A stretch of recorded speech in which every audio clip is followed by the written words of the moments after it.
Happy New Year, everybody. Happy New Year. Happy New Year. All right. Couple cool things to share. All right.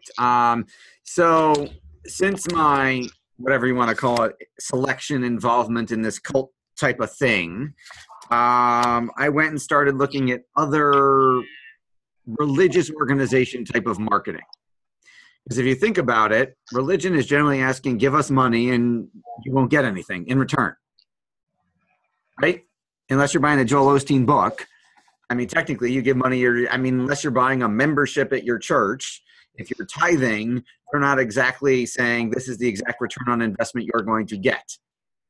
So I said, that's a pretty unique, compelling proposition. What else can I find? So I found this church that is a mail order church. Okay. There's no physical building. You don't go to services. You don't stream. There's no video service to stream online. You send in money, and they will pray for you. Okay. That's it. That's the proposition. Send us money. We will pray for you. Now, we've had a couple conversations on these weekly calls about long copy versus short copy. This is their sales letter. Wow. So it is full color. There are pictures on like every page. It is a total, you know what, they don't even put page number. It's 225 pages. Smallish print. And the sole goal is to get you to send this reply card, cut out, it perforated, rips out, special postcard for you to order your biblical seed harvest plan. The biblical seed harvest plan is a booklet of coupons. They look like coupons, like gift certificates, that you check off what your crisis is on the box, and you mail in money. So they're saying, read this 223-page sales letter to send back a card so that we can tell you how to give us money, and you have like 24 coupons in here, and you're supposed to send them in anytime you have an issue with more money. Who was it that said there's a sucker born every minute? P.T. Barnum, baby. So the options are pre-checked. Please rush me my biblical seed harvest plan so I can take God as my financial partner. Pray for me to be saved. I'm saved, but I need a closer walk with God. Pray for my loved ones. Pray for blank, fill in the blank. And if you fill in the blank and make something, they will customize their follow-up, and you get different stuff depending on what your crisis is. Now, this is one of their sales letters. They have others. They have what I call really good involvement devices. So the letter will come with a ribbon. It will give you instructions to place like the ribbon under your pillow. You need to think about whatever you're praying for, and then you need to send the ribbon back tied in a certain knot so you prove that you did it, and then you send the ribbon back with a check. Or there's a little tiny vial of anointing oil, and you put it on certain places on yourself, and then you pray and you send back the used up bottle proving that you did it. So it gives them lumpy mail. They don't come in normal envelopes. It's really weird colors. And it's really good way of measuring the people not only reading it, but but if they're compliant, if they're doing what we told them. So the lumpy mail gets their attention, right? It gets them to open it. This is St. Matthew's Church in Tulsa, Oklahoma. I am not an affiliate. I know nothing. However, I'm on the list now, and I've gotten a whole bunch of letters. I've donated money. I gave them like $50 just to get them to keep sending me stuff. Mm-hmm. So I don't get an affiliate commission if you go get on their list and never give them anything, or if you give them money just to see what they do, but they do some really, really smart stuff. This is a picture of the Biblical Seed Harvest Plan coupon book. Okay. Seeds to success, seeds of success. Don't forget to sow seeds out of every check you bring into your house. So every time you get paid, you should send them some money. So 223-page sales letter to get you to donate. Do you have any idea of how many people participate in that? I have no idea. I have sent them a separate letter telling them it's the most brilliant, some of the best marketing I've ever seen. And I'd love, even though, technically I'm a Jesus killer because I'm a Jew, I'd love to participate. Curious to see how they respond. Yes. All right. Next up is one of our own clients, Doodle Video people. This is Jill from the Texas Baseball Ranch. So the Doodle Video is designed to get you to request a free DVD, which I think you guys you've all seen her Doodle Video. So I opted in. Their clients were running their Facebook ads, and I opted in as well to see what they sent. So this is their package. Okay. So this is Jill's package from the Texas Baseball Ranch. Testimonials on the outside of the envelope. This is their, I guess I would call it shock and awe package. There is the DVD that you requested. There is letters from the bullpen, which is a little booklet filled with testimonials. So very smart, Jill, if you're watching the replay. There's a letter from Jill, a letter to parents from a parent. She's saying, I'm the mother of a baseball player. Here's some questions you might be thinking about. Because her husband, Ron, is the one who's the famous baseball coach guy. So there's a 4-page letter from Jill. There's an order form. There's an article written about them called Speed Kills. There's an article written about how the AL West was won that's written about them. And then there is their 16-page sales letter, which is full color. Really, really well done.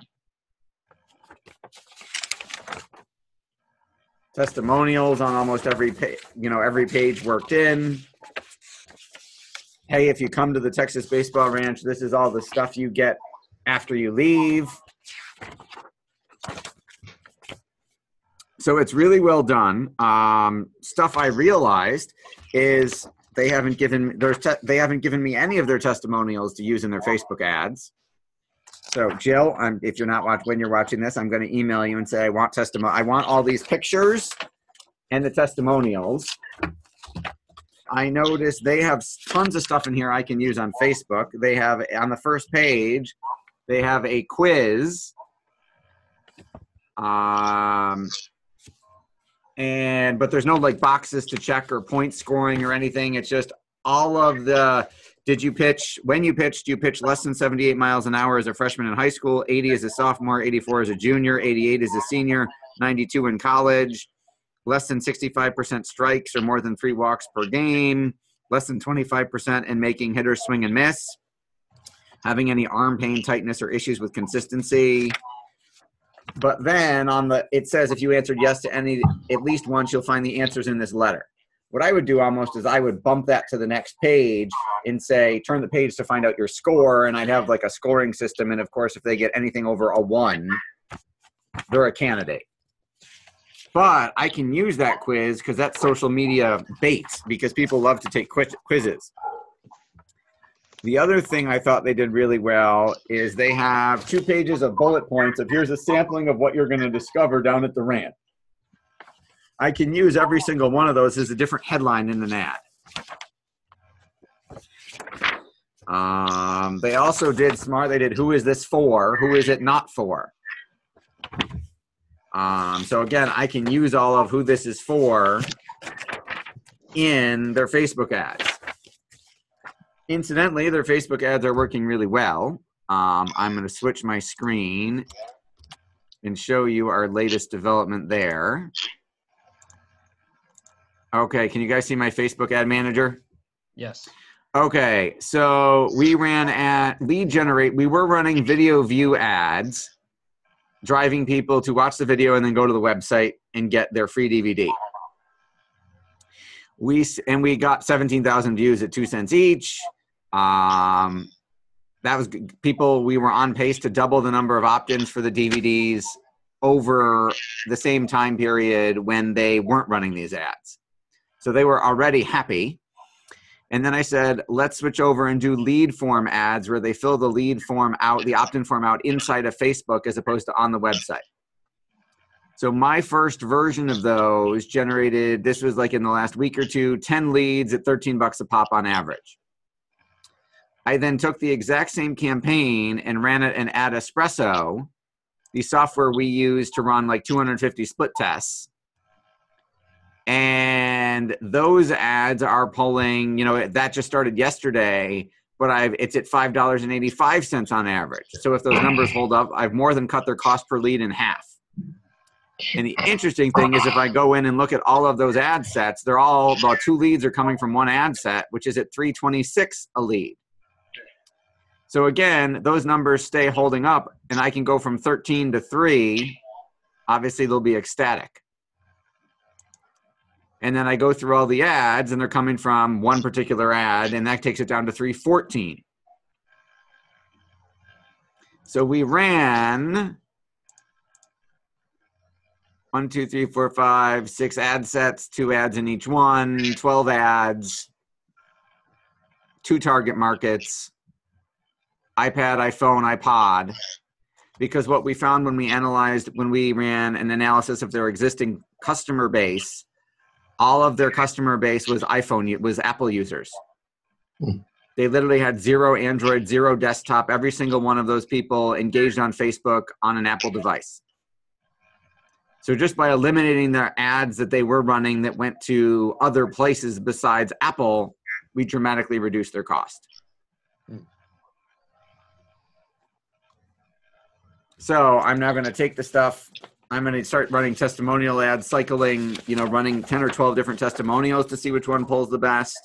I'm going to use the quiz. I'm going to use the bullet points of what you get what you're going to learn is different ads, all to see if I can keep driving the cost down and the number of leads up. But it's working really well.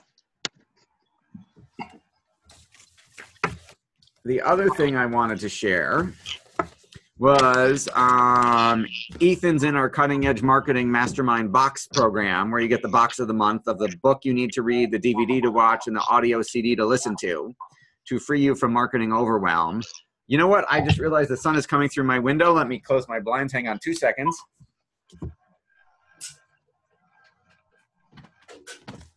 Aha, no more glare. Okay.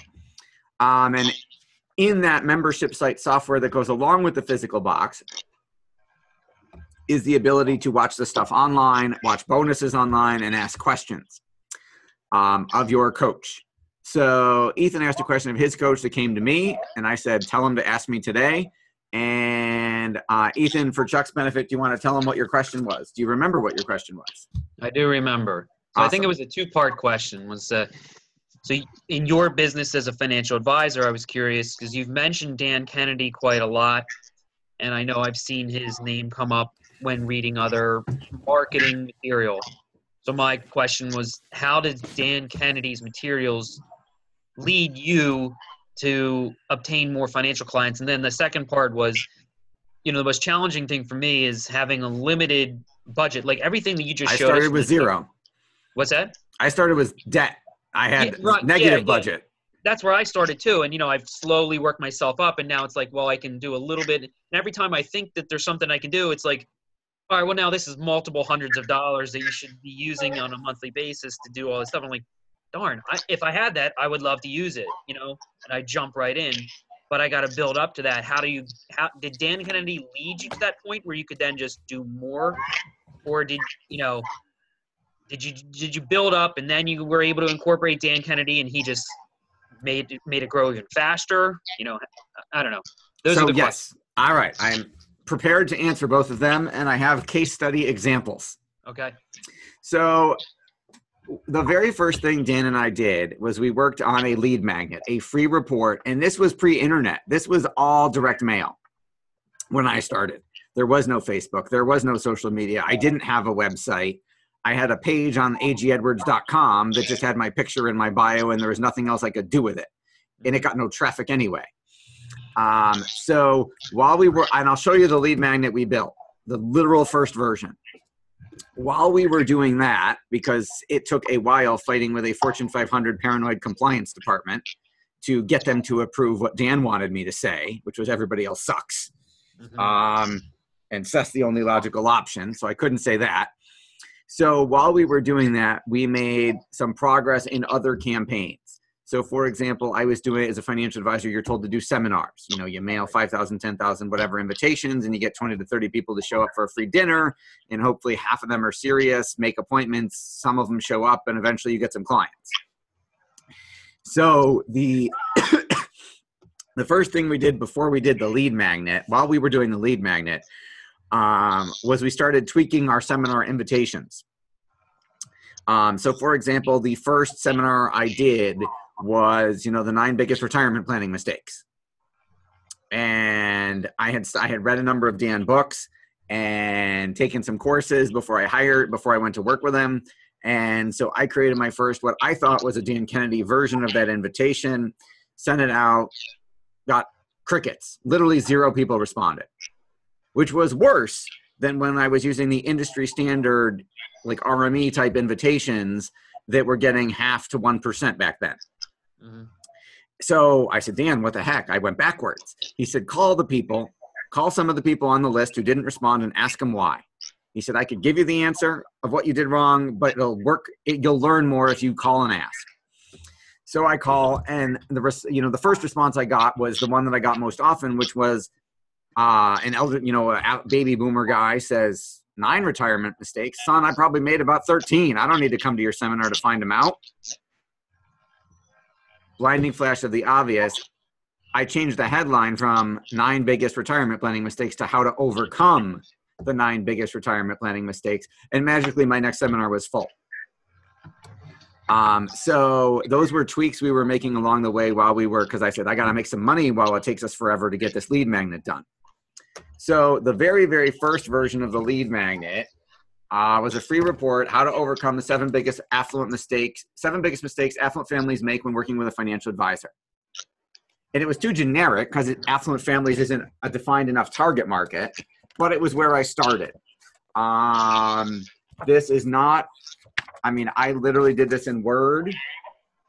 It wasn't graphic designed other than the fact that it had a logo at the bottom, a silver spoon at the bottom.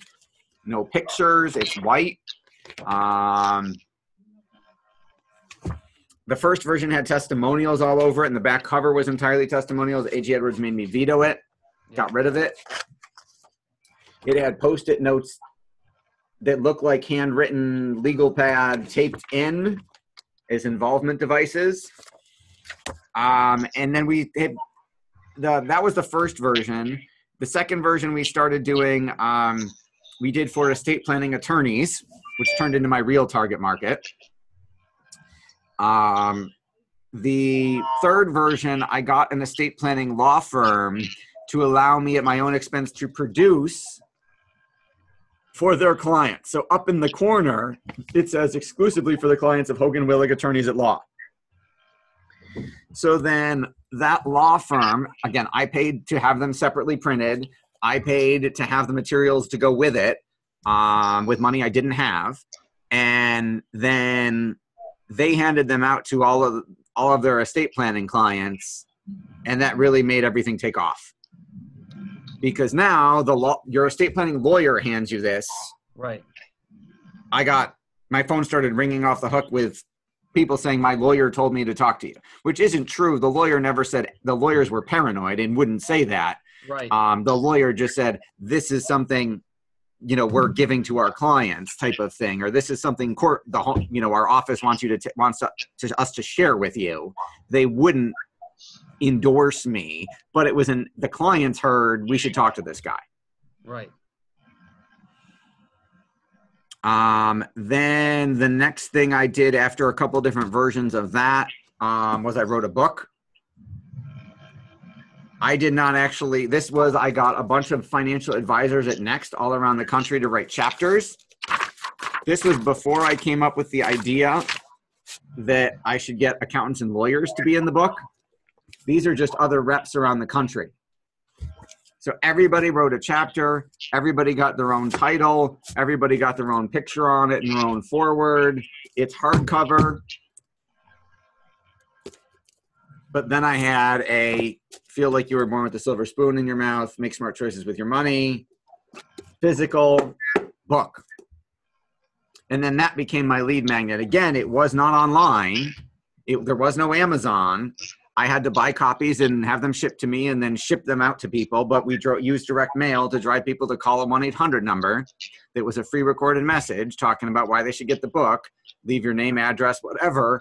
And then I would literally get the message. There was no transcription back then. I would sit there and type their information onto a letter, print it, and then mail them a copy of the book. And then the book got me more clients, and the book got me more credibility with centers of influence because I had written the book on the topic. Even though I wrote a chapter to them, I wrote a book. Right.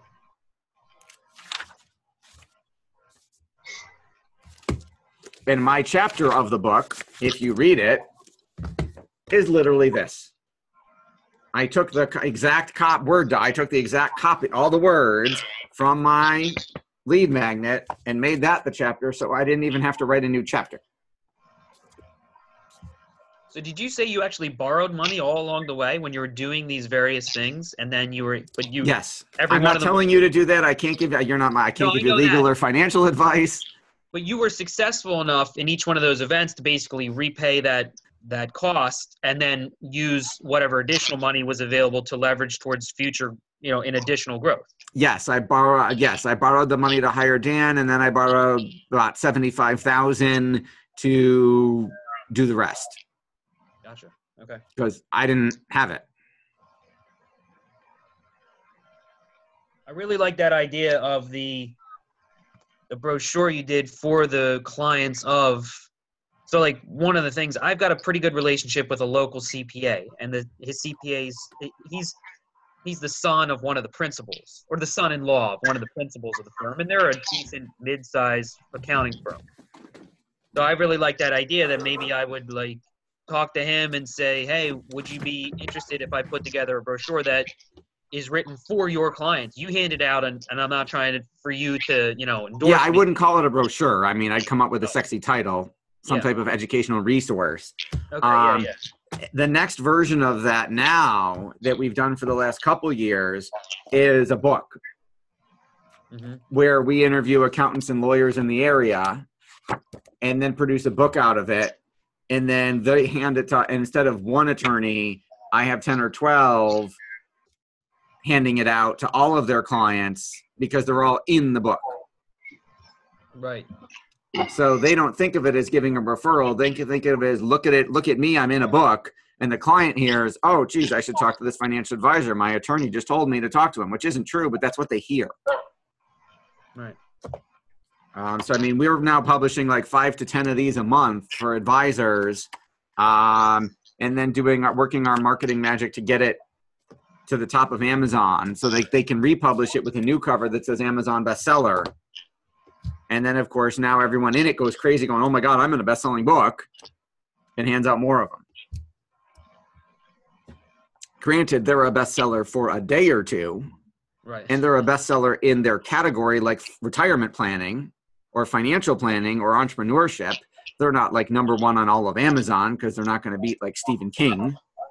Right. But they've got the number one retirement planning book on Amazon for a day or two. They've got a screenshot of Amazon where it shows number one.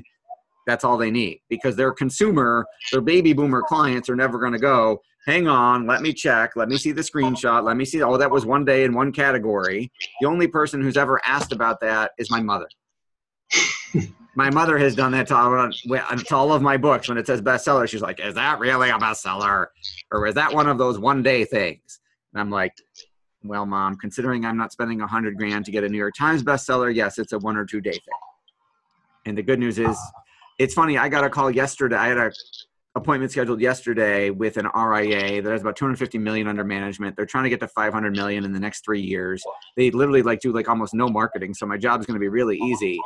But the guy calls me and is like, oh my God, I feel like I'm talking to a celebrity. I've been reading your books for years. I've been listening to your podcast every week and getting your stuff, and I'm on your list. And it's been 3 years since I found you, but I'm finally at a firm where I can actually hire you, and I'm so excited. And I'm like, that's awesome. And he said, so do you build for us what you built for yourself so that people call us and go, oh my God, I can't believe I get to have you guys do my plan? And I said, yeah, that's the point. I said, it may not be as sexy as marketing, so you may not get the, oh my God, I'm talking to a celebrity, but you'll get the, yes, I want to hire you. That's all that matters. Right. So like, you're obviously good at the marketing, the copy, and everything. If that's not a strength, do you think it's better that somebody like myself, I mean, I think I can write well, but I'm not, that's not my forte. Is it better to pay somebody to write it so that it's written well and does its job, or put money towards something else and just take a crack at writing it yourself? Myself. I'm shamelessly biased to answer that question. I would, of course, say you should hire someone. However, and of course, I think it should be us. However, my disclaimer would be, I learned all of this. I didn't start knowing how to, write a damn thing. I didn't know a headline from a subheadline from whatever. I didn't know what a Johnson box was. Like, I've been learning marketing for about 14 years. And I've spent hundreds of thousands of dollars a year going to seminars, buying courses, furthering my own education. Not to mention, the couple thousand split tests we run for clients to find stuff out. So I would tell you, you can learn it. It took me a while. If I were going back, I could learn it faster, knowing what I know now. Do you have to be world class? No, I wasn't when I started, and I don't know that I am now. I just know that it works. So if you want to learn it, to start knowing enough to be dangerous and get decent enough to save the money, I'm happy to recommend some courses or some books for you, depending on your training budget. If you want to outsource it, obviously we're certainly willing to talk to you, considering you're already a client here. And if you can't afford us, we can certainly point you in the direction of somebody cheaper. Okay. Very good. I have the virtue of, you would not pay straight, quote unquote, retail for anything we're writing for you, because I have the virtue of having done this for hundreds and hundreds of financial advisors. So we're not starting from scratch. We can write relatively quickly, compliance friendly, because we've done it 1,000 times. Whereas if you were a brand new industry that we had never touched before and we had no knowledge of, there's a learning curve, and we got to charge for that to get it done, to learn it fast. I charge full price to the manufacturer of aftermarket auto parts, because we didn't know anything about high performance brakes for Corvettes until they hired us. Right. Whereas financial advisor stuff, we can crank out super fast, compliant, and well done, because I've forgotten more than than anybody else is ever going to learn. I actually have a lead magnet that I created, 2 years ago, and got it approved. And I've never been able to successfully use it to attract any kind of traffic or, prospects. Send it to me. I'm happy to look at it. Okay. And then, I got to figure that plan of how do I then put it into action in terms of, getting people to the website, using the doodle video to then, bring them through even more. So yeah, I'll send it over. Okay. Chuck, anything from you? Any questions? How's stuff going? Did your guy you had Main Street, they fix your stuff? I'll find out this morning. They hooked up the 4 autoresponders to my Aweber account. Awesome. They sent me the samples yesterday, were emailed to me. I just didn't have a time to go through it to make sure they were all laid out correctly and linked. I have to check all the links to make sure they go to the right place. So I'll be doing that later on this morning after we get off. Okay, awesome. Yeah, let me know. Like I said, if they can't do it, we'll do it for you. If it's all set, then hopefully you're good to go. Yeah. And then the question is for Chuck. Can I ask Chuck a question? Chuck, can you hear me? Chuck, most of the people you go after, do you know you're the political consultant, or is that the right term? Mm-hmm. Yep. most of the people that you're attempting to contact, they already I mean, are they already on lists that you know that they're the political persuasion that you're trying to attract, or are you do you not know that when you're reaching out to them? No, I do know that. The list is only a single source list, but the woman who does it out of Florida checks with the Secretary of State of every state every month to find out the name, address, email address, phone numbers of everybody who registers to run for a political office. So we know what their party is, if they have a party affiliation, what office they're running for, what state. So yeah, we do know all of that information for new prospects. So does that make it easier for you? Because is your message if you're sending it to somebody who's registered Republican, are they already well received to take in your message, or is it still kind of like, well, who's this person? That you might have even though you're a Republican, I'm Republican, you might have a different take on things, and so it's hard to break through. Like, yeah, it's not cohesive or not. It's not philosophically based, so it doesn't matter to me whether you're pro-life or pro-choice or different positions on issues. We're really focused on messaging, whatever your message is, how to get the correct message out, how to frame the message, and that sort of thing. So we don't have too much of a problem as far as that philosophically based. Our biggest challenge is, for example, in Nevada, filing for office doesn't happen until the first 2 weeks in March, and then the primaries in June. So there's a very, very short window of opportunity to get to these candidates who may very well be out of the game just 3 months later. And, that's a problem. It's something we'll get enough people in who will win in June, who will continue with us all the way through November. If they get elected, they may continue into the off year. If they don't get elected but decide to run again, they may continue in the off year. But I really won't know until we get off the ground and see what kind of churn we have. And that's my biggest concern right now, is that we have such short lead time from the time we identify who the prospect is and the time that they may be out of the game. So what do you use to grab these people's attention? Because there's so many messages out there from in the political spectrum. And well, also, remember, Chuck wants people who are running for office. He's not looking for voters. He's looking for people who want to get elected to something. Oh, you're not trying to get voters' attention for a specific candidate? No. No. But he wants the candidate. Right. Oh, okay. Teaching a candidate how to raise money, teaching a candidate how to deal with the media, teaching a candidate how to recruit volunteers. It's all candidate based. Oh, all right. Totally different. Oh, yeah. Speaking of which, how's Dennis? Did you talk to him about setting up a call? Chuck. Oh, I'm sorry. Who? Dennis Hoff. We were going to talk about going next step beyond the video. No, we haven't. He's got the video now. We just ran a full-page newspaper ad, driving people to the video. I'd have to check the pop-up. I think we had over 1,000 people click on the pop-up to take them to the Doodle video. So that's where we are right now. He's sometime a challenge to get the move from one project to the next. We were supposed to do a robocall before Christmas, driving people to the video. We were supposed to do a robocall after Christmas, a New Year's message driving people to the video, and he never recorded either one. So I got to come up with a different option where Dennis isn't the one recording the robocall, so we can just see what kind of response we get there. Okay, let me know when he's ready, if at all, to talk about how else we can help. Okay. Awesome. Okay, Happy New Year, guys. I will see you next week. Let's make 2018 your best year yet. Love Great. it. Thanks, Seth. See you, Ethan. Yep. Ethan, Bye-bye. Send me your lead magnet.